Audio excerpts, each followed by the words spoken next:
Alright, so in today's video, we're going to be talking about E3 once again, but what I wanted to do was go over who I thought was the biggest winner and the biggest loser of this year's E3 showing. I know that there was a lot that went down, but I feel like for me, there's really just two things that stick out to me, honestly. And I'm not trying to be a downer in this video because that's not really it. For me, for some reason, E3 just, at least this year, just didn't have the type of excitement that it normally does. I don't know if that's because my confidence in Microsoft was just pretty much gone, or because I was just hoping to see a lot more gameplay, and we didn't. And there's your biggest loser right off the bat. That's the biggest loser, in my opinion, when it comes to E3 2019, is the lack of gameplay across the board. It's honestly kind of staggering to me. I don't know if it's just me at this point, but I've just gotten to a point with video games where CG trailers mean pretty much nothing to me. They really do. Like, I kind of can't stand them, because the problem with them is you don't know what you're looking at. You don't know what you're looking at in terms of how does this translate to a video game. What is the gameplay like? What is this game? And we did get some gameplay trailers that were pretty awesome. The one that really sticks out to me was Watch Dogs Legion. I think that they did a really good job with that gameplay trailer. I was hoping we were going to see more gameplay trailers across the board from all publishers like that, but we didn't. Microsoft was very guilty of this. One of the biggest disappointments for me personally, something I think everybody was expecting going into Microsoft's E3 conference, was the fact that there was no Gears 5 campaign gameplay demo, or even a proper multiplayer gameplay demo. There wasn't anything like that. Instead, we got another CG trailer for a different game mode that they're coming out with. And a lot of people were really upset with that, and I think they should be.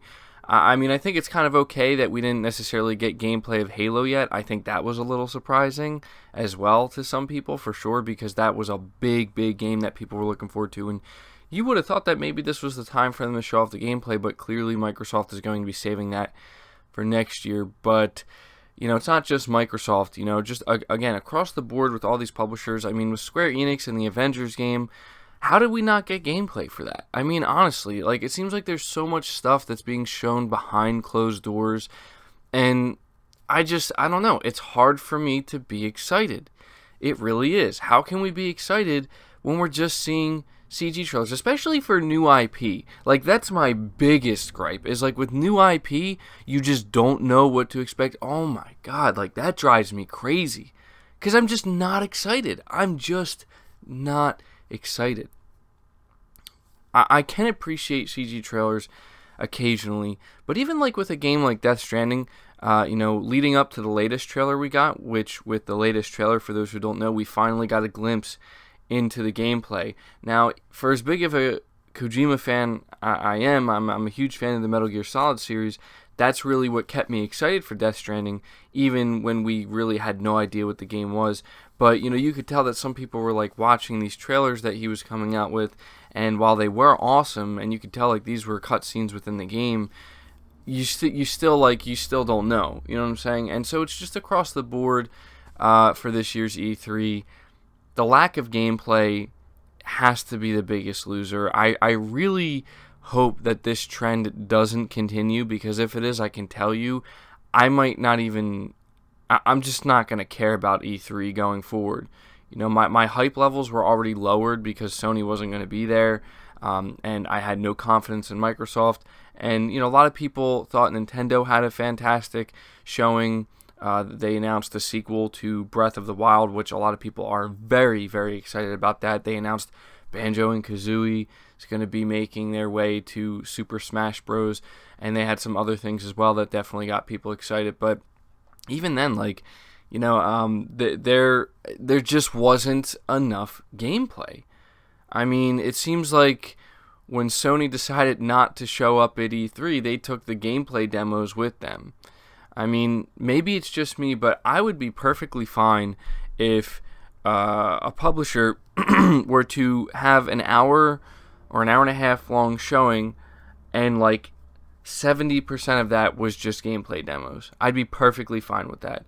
I know that for some people, gameplay demos can be a little bit drawn out and boring, but I don't think they are. I think they are completely necessary, and they're the most critical aspect of E3. Like, if people want to be hyped about something, again, especially new IPs, it only makes sense that they know what it is they're looking at, what type of game they're looking at, and what to expect. And so, yeah, for me, that really kind of made this year's E3 a massive, massive letdown. And I know that up until this point, I've been a downer, but I have to talk about the biggest winner of E3 2019. Keep in mind, this is all just my opinion. And for me, I think it's pretty easy to come up with this. I mean, when I think about the highest point of E3 this year versus the lowest point, well, the lowest point certainly was the disturbing lack of gameplay. The highest point, easily, no doubt about it, Keanu Reeves and Cyberpunk 2077. I mean, this, when I keep thinking back to this, and I think that was the only moment, I mean this genuinely, that was the only moment during this entire E3 where I like actually jumped up with excitement, like, wow, like that is awesome. I mean, I am a huge Keanu Reeves fan. I've been a fan of his for a long time. I love a lot of his movies. I just saw, the newest John Wick movie, which was awesome. And so to see that he's going to be playing a major role, looking into it, Johnny Silverhand in Cyberpunk 2077, honestly, it doesn't get much better than that. And frankly, for me, that is the only thing that saved this year's E3, if I'm being brutally honest.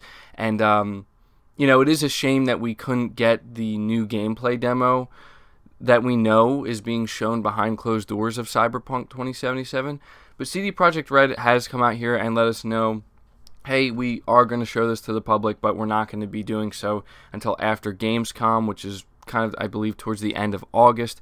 So we do have to wait a little while, but we will get it, and I'm pretty sure Keanu Reeves will be featured heavily in that demo. I could be wrong on that one, but it would only make sense for them to do that. They have a huge marketing tool now within Keanu Reeves, but man, when he came on stage and he talked about it, just, the excitement was there, and that was the only time I could say that really not having gameplay is excused. Hey, we don't have gameplay to show you. Everybody's disappointed, everybody's moaning, but hey, we do have Keanu Reeves in our game, and we're going to bring him out on stage to talk about our game. There you go. And obviously, people were through the roof excited when this happened, and it's going to be interesting because Cyberpunk 2077, I think, honestly, is probably the most anticipated game. Easily one of the most anticipated. CD Projekt Red is right up there with Rockstar Games in terms of quality and the way they like to handle their games, and they've been working on it for a very long time. And I specifically heard somebody in an interview, I think it was actually I forget his name, Mike Pondsmith or something like that. I forget his name, but I think he's the original creator of Cyberpunk, the Cyberpunk universe and series. And he was saying that he saw builds of the game a while ago that he thought, like, wow, this is shippable, this is ready to go. But he was kind of surprised when CD Projekt Red said, no, we're far from finished. We still have a lot of work to do, a lot left. And it just kind of goes to show you, like, that's just the level of quality that CD Projekt Red wants to bring to their games. And you can tell they're really trying to take Cyberpunk 2077 to another level. And I did enjoy the trailer that they showed. It was pretty good, but again, it was like a, CG trailer. But yeah, I mean, that's kind of the point we're at right now, where Keanu Reeves, in my opinion, was the biggest winner of E3. And I know he was there during Microsoft's showing, and I will admit, good on you, Microsoft, for being able to make that happen. They did a good job with that, especially. Okay, and can we take a second to acknowledge that this is like the best kept secret ever? How did this not leak out? That's what's crazy to me, is that there wasn't, I think that's what made it so great, is you so rarely get big genuine surprises anymore. It's not just Keanu Reeves. I'm not trying to make it seem like he's the only reason that E3 was good, or he's the just him alone. It was the fact that nobody knew. Like, really, nobody knew. Like, you could just tell that nobody saw this coming. And to me, it was not only the biggest surprise of E3, but the biggest highlight as well. And it really, honestly, just got me that much more excited for Cyberpunk 2077. I was already somewhat excited for it, thinking that, this is going to be a great game, you can tell. But now that Keanu Reeves is not only going to be in it, but playing a major role, now I'm like, okay, I'm a huge Keanu Reeves fan. I'm on board. You got me day one. I'll be there. Let's do this. So, yeah, that's pretty much going to do it for the video, guys. I didn't want to make a video going over every single E3 conference. There were some other highlights, like Final Fantasy VII finally getting a release date. It's coming early March 2020. People are very excited about that. What was there? Final Fantasy VIII Remake or something like that. I mean, as you can tell, I was only kind of like half paying attention to the stuff that was going on after Microsoft's conference during E3, because I was watching it and I don't know. For me, it was Cyberpunk 2077, Keanu Reeves, the Watch Dogs Legion gameplay demo, and that's really all I can think of off the top of my head. I really hope going forward we see more gameplay. But yeah, that does it for the video, guys. You let me know your thoughts down in the comments below. What was the biggest loser, and what do you think was the biggest winner of E3 2019? I will be very interested to see what you guys have to say. Be sure to leave the video a like if you did enjoy it, or if you agree with me. Subscribe to the channel if you're new. Hit the bell notification icon as well. You can be notified anytime I upload a new video, and feel free to share this video out on top of all that. But until next time, guys, take care.